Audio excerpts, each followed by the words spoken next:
Wow. So let's look at your fifth and seventh houses because those are your love houses.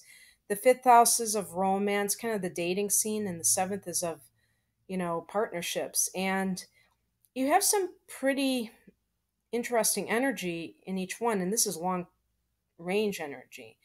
You have Pluto in the fifth house in the sign of Capricorn. It turns direct on the 25th of the month. And this is transforming your romance, creative, and children's sector of the zodiac. And, before it can really reconstruct it into something even better, it tends to tear it down. And the tear down is what people freak out about. But I think that you will fare better than most because Capricorn is the sign that Pluto is in, and Capricorn is a fellow earth sign. It forms a trine with your sun or ascendant, and so it's friendlier. And I think that I think it will be a lot easier than, for instance, a cardinal sign dealing with the Plutonian influence. Let's just put it that way. So you may have noticed, if you're an artist, for instance, that your styles are changing radically. You might have, let's say you're a painter and you kind of favored Impressionism, and now you're doing this, like, you know, Jackson Pollock type of deal. We're just like, putting all these like drops of paint on a canvas, and you used to like actually do like, beautiful like Monet type of paintings. But that can be really interesting, and you might see several incarnations before it's all over. In terms of the seventh house, if you are in a marriage or, a domestic partnership, a long term relationship, you might have felt a little bit, I don't know, discouraged or mystified about having this long term Neptune transit in your seventh house because it may seem like the person that is your partner is somebody that you didn't know at all and you thought you knew. Now, on the flip side, this might mean that you're having this blissfully, soulmate type marriage or long term relationship. So it's not necessarily that something bad is going to happen. But Neptune is in retrograde during this time, so it might be a little bit more realistic in terms of the energy in this house. But in general, I would just say that if you're getting married during Neptune in the seventh house, which is going to be continuing for years to come, that you just make sure that you know the other person really well, that you're not operating under any illusions. That's all. So the month ends with a full moon at 4 degrees Aries, and this is on the 27th of August, and this is your eighth house. And this is supposed to be a doozy because it's the fourth blood moon. There are some kind of prophecies about this. But it's also, in addition to that, I believe it's a super moon. Or was that the one in August? I'm not sure, but this is going to be a very intense moon because it is in Aries, and Aries is for you it's your eighth house, so it's a very um that's Scorpio's house. And interestingly, Scorpio is co-ruled by Mars and Pluto. So Aries rules Mars, or and Mars rules Aries. So in this eighth house, it's going to be a very deep full moon, intense full moon for you, even though it's a fire sign, because Aries is a very volatile energy. It's, out of the three fire signs, I think it's the one that's the most impetuous, the most easily combustible. And there have just been so many things around this. It's a full lunar eclipse, and that should be interesting. That means it's three times as potent as a regular full moon. So it's really going to be quite an experience. And then in your eighth house, it's this internal work. So Again, with your personality, in terms of the inside out, you could really reboot yourself. This is a great time for a purification routine, a great time for a cleanse. And when you cleanse, you're not just going to be cleansing your body, it's a detox of body, mind, and spirit. And so, basically, to sum up this energy this month, I think there's still a lot of what I would call, spiritual. I think there's a lot of spiritual influence for you in the month of September, even though you are going to be also promoting, even though you're going to be exploring your identity in a public sort of way, because you're going to be, even though you're going to be rather extroverted as well. It's kind of a very unusual time in that it's like it seems to be like the tale of 2 months, where it's like, so Virgo, I think this is kind of like the tale of two energies. There's a definite thrust into your public life by presenting a new and improved version of yourself to the public. But then on the other hand, there's all this internal energy in terms of having Venus and Mars in it. And Virgo, on the 25th, Mars enters your own sign in your first house, and then you will be that much more assertive, bordering on aggressive even, in promoting yourself. So that gives you a boost of energy.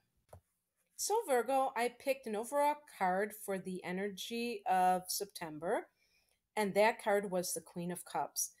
And this goes right along with what I was talking about with Venus in the 12th house.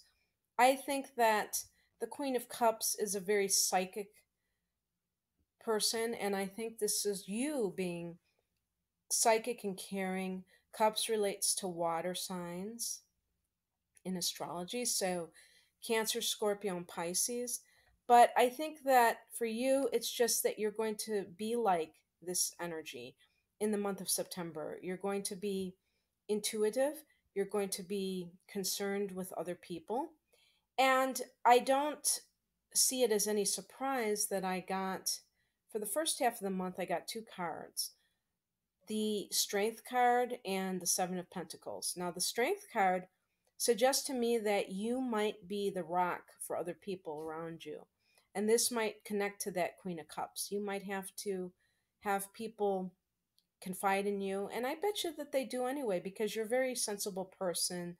You have good, solid advice to give to people because you're all about common sense. So that's what people need at the end of the day. They don't need a lot of poetic, flourishes or mumbo jumbo. They need, good old fashioned, down to earth advice.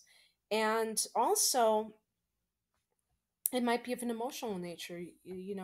You are not necessarily the most emotional sign in the world, in the zodiac. And because of this, I think that the Queen of Cups is asking you to tap into your heart chakra a little bit more during September. Not only so that you can be ready in case you do want love, but also so that you can connect with others if they are trying to get some comfort from you. I also got with this, as I say, I got the Seven of Pentacles during this first half of the month. And this kind of relates to any business situation that you have, particularly if it's your own business. And it doesn't have to be your main source of income, it might be just a little something you have on the side. And it's telling you not to give up, not to abandon this project, even if the profits are just starting to trickle in and they're not just like flooding you with great wealth at once. Remember that Pentacles equals material goods. And in the Rider Waite deck, it shows buds on the coins. And so it shows the initial stages of a venture. So it might not be something that is bearing fruit at this moment, but it will be. And you have to have faith and you have to wait. And it's definitely a card where there might be a little bit of a waiting period. And the waiting period might just be to get your customer base going, but it's going to come. And so then I got, for the last two cards of the month, the Chariot and the Seven of Cups. And these two cards couldn't be more opposite one another. The Chariot speaks to having one pointedness, even as things may be going on around you. So you are not distracted when there's a lot of drama, a lot of activity in your midst. You are still totally focused on your goal, and therefore you can drive your chariot. You're in the driver's seat. You're not allowing life to take you here and take you there. And so that's really important, because then it shows the Seven of Cups, which is this energy of kind of confusion. In some cases, it could be confusion or delusion, but it may be that you just have so many options to choose from that you don't know what decision to make. And if there is a, serious life decision on tap at the end of September, even if it means being a little superstitious, if you can put it off, if it's not going to go away, maybe it would be a good idea to wait until the Mercury retrograde is over with. So probably by, I think it's like going to be the first week in October, or even after the second week in October. If you can make your decision then, that would probably be the best thing. But of course, sometimes decisions come up and we have to grab the brass ring. So, please do not allow me to convince you to do something that is not in your best interests. You're going to have to use your intuition, but it may be saying that right now there are more options than clarity. And, maybe this is a time to really think about exactly what it is you want to do. And with that full moon at the end of the month, that might be a great time to kind of ponder exactly what you feel you're here for. I mean, the real deep question. And then you can make the best decision on the next step to take. So, Virgo, I hope you enjoyed your September 2015 Tarotscope. And like I say, if you want a reading, you can click on the description box. There are links to my store. And I wish you all the best in September. Bye.